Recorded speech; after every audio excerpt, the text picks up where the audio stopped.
Welcome. Good morning. I'm happy to see you all and excited to do our very first in the series of our vision talks. When you come in, please say hi if you can in the chat. That would be great. I'm Julie Landy and I'm your host for this series. And this is for the faith-filled, adventurous soul looking for the next chapter. And I'm super excited to be able to be a part of this journey with so many women just like you. So this presentation is for you. So let us just jump in. We have no time like the present. So I'm going to go right ahead and share my screen, get right into our presentation. We have no time like the present, and we are going to make the most of it. So go ahead and say hi when you come on in, and welcome to the Vision Talk series. I'm Julie Landy, again, your host for this series. We will be having these every single month for the remainder of time until God says something different to us. Right now, we have them scheduled for the next several months, and we've got an incredible lineup for you. And these talks are really questions and issues that you all have raised to our attention, things you said you wanted answered. So if you have some questions still that you'd like answered, by all means, please send them to us because we like to include those in the series. So we're going to get started right away here. But today, our series is really, our topic today is about women of vision. Appropriate that I should kick it off since I am the founder of Live Your Vision. And we're going to share more about what that means in just a second. But I wanted to make sure you understood what today's topic was about. It is about really getting clear on what is a vision. You know, that's a kind of ethereal word. We throw it around and sometimes we're not even clear on what we're talking about. We use these things sort of interchangeably, but sometimes that can lead to misplaced expectations or, disappointments. So why do you need a vision? I firmly believe you do. So we're going to talk about that. What's the difference between a dream, a goal, and a vision? We're going to get right into that. And what are four things what four things does God do when you have a vision? Okay, so that'll help you feel a little bit of affirmation or validation if it truly is a vision from God. I know that brings great security to me. So let's jump in here. We're going to talk about it. Our philosophy here at Live Your Vision is that the world needs what you have, because your vision is the answer to someone else's prayer. And, the interesting thing is we've been bringing women together for, just about 5 years now, a little bit more than 5 years. And we're planning on having these monthly conversations in order to help you tackle some of those things that really do get in the way, right, of you living your own vision. We're going to get into that in just a second. As the founder of Live Your Vision, it's a personal and spiritual and professional development program that's really been helping women over the last several years, as I said, really determine their unique gifts, discover what they are, develop them, and then learn how to distribute them in a way that makes great impact and even more income for themselves and their families. So it's really an incredible journey that we've been on. But I will say that where you're at is right where you're supposed to be. And so if you're listening to this today, there's a reason that you're here. I do believe that. No such thing as a coincidence in my world. I don't believe that. God has a plan for all of us. And I really believe you're here because you need to hear something about what's being said today. So we're going to jump in today. And I wanted to share a story about a friend of mine several years ago. I was having coffee with a friend of mine, beautiful woman, wife, mother of 3, 42 years old, actually her MBA from USC, and she, beautiful Christian woman. And I knew she wasn't doing great, but honestly, I didn't know exactly the extent of it until she looked across the table at me over her coffee cup and just said, Julie, it's a slow, slippery slope to the grave from here. I was so sad, but honestly, not nearly as sad as when I attended her funeral, not just 3 years later. I was so heartbroken. She contracted cancer, and really, I can't say for sure, but her hopelessness prior to the contraction of her cancer was really significant, and it scared me. Sadly enough, that was our last duty in the ministry. My husband and I were full-time ministry leaders at one point, and those were our last official ministry duties. as if God were sending us out with a message. Without vision, people perish. It was a message I'm quite sure he did not want us to miss. And I'll share with you more about that. Truly, as science confirms also, what God has been saying for years, science often just confirms or comes up with. But even as recently as 2019, okay, just prior to what we've recently been through, the craziest thing is that our country, one of the world's richest nations, has a falling mortality rate. It's the only country to have a mortality rate that is shrinking rather than increasing. And what that's being attributed to is what they call deaths of despair, hopelessness, suicide, drug overdose, alcohol-related, deaths, and lifestyle diseases, things that we do to ourselves because we're so unhappy. Think about it, that those acts of depression, those hopeless things that we do in the world. So we're going to talk about what is the difference between a goal, a dream, or a vision. I have a goal personally to lose 16 pounds. Now, that is what a goal is really, is sort of like a task or a strategy. With a good strategy, you can get it done. It doesn't really require anything, in too imaginative or even too supernatural. Really, it's just something you're going to put on your list and you're going to get it done. That's really what a goal is. And I do have that goal, like losing the 16 pounds. That doesn't necessarily take a lot of imagination, nor does it take a lot of supernatural intervention, I don't think, really. I'm going to do it no matter what here. And I'm on my way. I've lost 13, so I'm really happy about that. I have, then there's the dream. What is a dream? A dream is something their imagination is a part of, right? It does require imagination. However, it could be true, or it could be unattainable, or it could be a total fantasy. It doesn't necessarily mean it's going to happen. So that's the difference between a goal and a dream, the imagination versus the, just an aspiration, right? How about a vision? Well, the truth is the vision is going to take a whole lot, both of those, and then some. Really, according to the definitions that we see, a vision really does take some supernatural intervention. According to Google, it's the ability to think about a plan or a future with imagination or wisdom. So it does require those things, right? According to Merriam-Webster, it includes a religious or supernatural experience. And according to the Bible, a vision is something seen in a dream or a trance or a religious ecstasy, especially a supernatural appearance that conveys a revelation. It's an eye-opening experience. So that's the difference between a goal, a dream, and a vision. So really, we're here to talk about something of much higher nature. That's what I really wanted to get clear about, is that the vision requires, yes, the aspiration, yes, the imagination, but also the supernatural intervention. And that's what we're going to talk about today. Why is vision so important? Well, according to the Bible, without vision, people perish. You're going to hear that a lot today. That's a deep conviction of mine. It's no longer an option to live without a vision. I've seen what sickness and death and despair and soul sick people walk around this earth without a vision. Where there's no revelation, a different version, the people cast off restraint. We really lose our way in when we have no eye-opening experiences with God, right?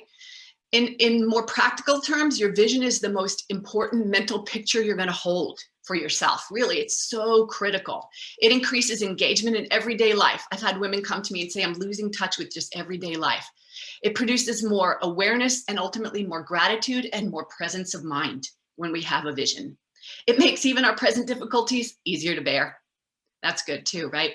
It regulates your overall spiritual, mental, emotional, and even physical health, helping lower stress and improve your overall quality of life. So whether you're going to look at it from the scientific, sociologic, psychological, or just plain common sense point of view, or biblical point of view, vision is super important.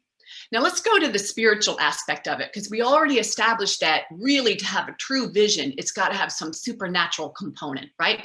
So we're here to talk about what the supernatural or the divine does, what 4 things God will do when giving you a vision. First and foremost, he will give you an unshakable desire that no matter how many setbacks you will have an unstoppable energy. Not all the time per se, but you will have an unstoppable supernatural energy. Delays, resistance abound, but you can't shake the idea. If you think about it, in Philippians 3, verses 1 through 11, Paul describes the goal that he had to gain Christ no matter what the cost, to share in his sufferings of Jesus, right? To obtain the resurrection of the dead. But then following verses of Philippians 3:12 through 15 says, I press on toward the goal. And in Hebrews, he talks about, I run the race, throwing off everything that hinders me. So when it's really a vision, and really truly a vision, it has a supernatural component, right? Where there's an energy given to you by God, something you can't shake. Not financial challenge, nor divorce, nor moving across continents or country, which is what many of us have done. Not health challenges, not family concerns. Nothing will stop you. When God is giving you a vision, he also provides you with supernatural determination to work toward that vision. You'll be haunted by your thoughts of it. Really, that's how you know it's from God. You can't stop thinking about it, or it goes away maybe for a little while, but it comes back. It's like that relative you can't get rid of, right? My team and I know, talk about this all the time. We marvel at the energy that we consistently have, which, by the way, much of my team and I are in our 50s and 60s. So it's a great thing for your energy, for sure. But the focus, we have his divine power, remember, has given us everything we need for life and godliness. There's an unshakable, unstoppable energy, no matter the setbacks, and there will be many. Number two, he will open the doors that are outside of your control. Nothing meaningful in life ever can be accomplished, right, with just one person. That's just not how we live. We live in community, right? There will always be mentors along the way, supporters helping us out when they can, and people who are receptive to the ideas we are presenting, if it's a true vision from God, right? There's going to be a building of a team, a drawing of a team. That's what we realize. Because of this, we submit to the reality that God will open certain doors for us through this community that we're starting to draw or attract. People that understand this, what we're talking about. Sometimes we can feel like we're an odd duck, but when we have a vision from God, you start to connect with those that share that vision and that it resonates with, and it opens the door. If those needed doors are opening, this is a sign from God showing you the vision really is from him. As Paul said in Colossians 4:3-5, and I pray that God may open the door for your message. So he really understood that. God opened the door. I can't tell you how many times God has done this for me in this journey. Really, truly, for myself. In June, at our upcoming, in our upcoming Renew Your Vision, our third annual event, which is going to be a special one, I'll be introducing my team of 8 amazing women who have all come to me, honestly, and wanted to join this work. God is opening a door to our message and the work here to expand it, and it is thrilling to be able to do that. As one of my amazing partners and coaches, Renee Lohi says, she always says this, it's so great, I'm just looking for the green lights from God. So where are the green lights from God in your life right now? What doors is he opening? That's part of how you know it's a vision from God. Doesn't mean there won't be obstacles, but he does open doors, okay? Sometimes we get those two confused. Thirdly, we have Bible verses that pop off the page when you see them, right, in specific Bible verses to apply. The Holy Spirit clearly speaks to us on this journey. There's no question about that. And that's a thrilling feeling when your spirit is coming alive. To verify that feeling, however, we confirm what he has said to us through the written word of his Bible. You'll watch the verses on the pages of the word of God start to pop up at you. That's how you know it's also a vision from God. We will know the paths that we take lead us toward the vision God's giving us by applying his word to our life, like Psalm 119. Verse 105 states, your word is a lamp to my feet and a light to my path. These scriptures have spoken to me, warned me, coached me, and guided me in an unmistakable way that have demanded my attention and obedience. Matthew 25, the parable of the talents, when he talks about how we have to use what we've been given to make more, or he will not be pleased. In Romans 12, verses 1-8, offer yourself as a living sacrifice. Do not conform anymore to the pattern of this world, but be transformed by the renewing of your mind. And then you'll be able to test his good, pleasing, and perfect will. So he speaks to us through the scriptures to confirm this. And finally, the fourth thing, he will help you know what sacrifices you need to make, and then go ahead and help you make them, because it's going to come with sacrifice. It's not just the red carpet rolled out. Everything truly good in life, my mom always reminded me of this, requires sacrifice.